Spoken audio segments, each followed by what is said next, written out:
Is Susie homeless? Well, the answer is kinda complicated, honestly. It's almost a bit like the question if monsters can bleed in Deltarune or are made of magic, just like in Undertale. On one hand you have Susie saying everybody bleeds, and then on the other hand you have this little rabbit kid making it totally ambiguous again by saying that they don't know what it's like to be made of blood. In other words, the game is very contradictory about this. So before we start drawing any conclusions, I think we should look at all the evidence that Susie might be homeless, and after that, look at all the counter evidence. Okay, so first of all, Susie constantly mentions that she's hungry and has had nothing to eat for breakfast, also giving that as the reason to why she ate all the chalk in chapter 1. Her clothes are very shoddy and ripped, and she's the one drinking the milk Elphys puts out in the alley. When Toriel tells Susie to call her parents to ask if she can stay over at Chris's house for the night, she only pretends to call them. Okay, so now that we have all that out of the way, let's present the counter evidence. We have 4 pieces of counter evidence, with 3 of them being very vague and 1 being fairly strong, so let's take a look at them, shall we? In chapter 2, when going to this house right here, knocking on this specific door, Susie asks Chris if they weren't originally going to Chris's house. This is a bit vague, because you could either interpret this as Susie thinking that we try to go to Snowy's or Monster Kid's house, as they seemingly live in this building too, or that we were trying to go to Susie's house. Susie seemingly lived in hometown for a little while, so it isn't too weird to assume that Chris saw Susie enter this building before, and just presume that it's her home. So Susie might think that Chris knows she maybe lives there.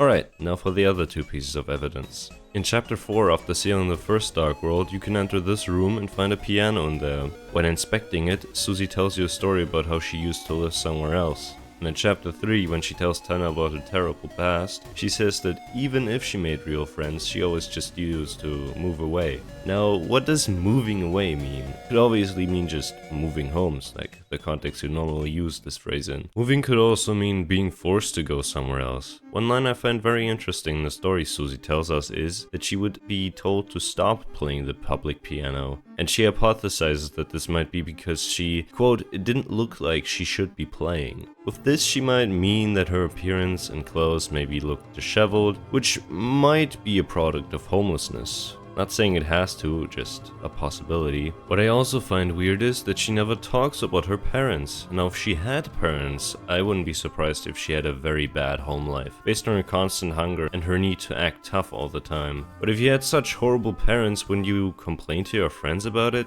But then I mean, Toriel's a person Susie's had a great history with before, but despite her constant generous treatment of Susie, she's still very timid when entering Chris' house for the first time, which might hint at her bad home life and her expecting adults to blow up at her at the slightest mistakes. Okay, so we're in kind of a pickle here. Does Susie have parents or not? I'm honestly not sure. So let's reveal the final piece of counter evidence to Susie being homeless.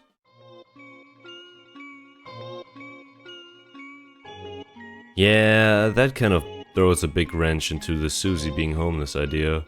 Like, whose room could this be but Susie's? I mean, the Godzilla poster alone just makes it clear whose room this is. Alright, so Susie's not homeless, but it's not even clear if Susie has parents. And let me tell you, she probably can't afford to live somewhere on her own. She's probably just as scared of that job application as me. But don't worry, I also have an answer to that question. Alright, so I believe that Susie's a squatter. Now if you haven't heard of this word before, I don't blame you. It basically means someone who fraudulently lives in a building without paying any rent. And I believe Susie is squatting in this building right here. Like, think about it. Her moving could also mean her being kicked out of the house she was squatting in at that point and looking for the next one. If she had parents, wouldn't anyone be aware of them and say something about them? I mean, they seem to be pretty terrible people, if they were real. Also, in chapter 4, when talking to Elphys, you can ask her about the shelter, and when she asks you why you want to investigate it, one of the answers is to fill it with hay,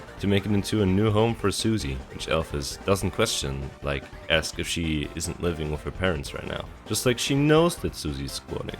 So yeah, in conclusion, Susie's squatting in this building right here and used to live in many other towns before being forced to find shelter in this building in hometown. And seemingly, at least Elphys is aware of this. If you like this analysis, make sure to leave a like and subscribe, and this telecard right here will take you to another video that YouTube thinks you like.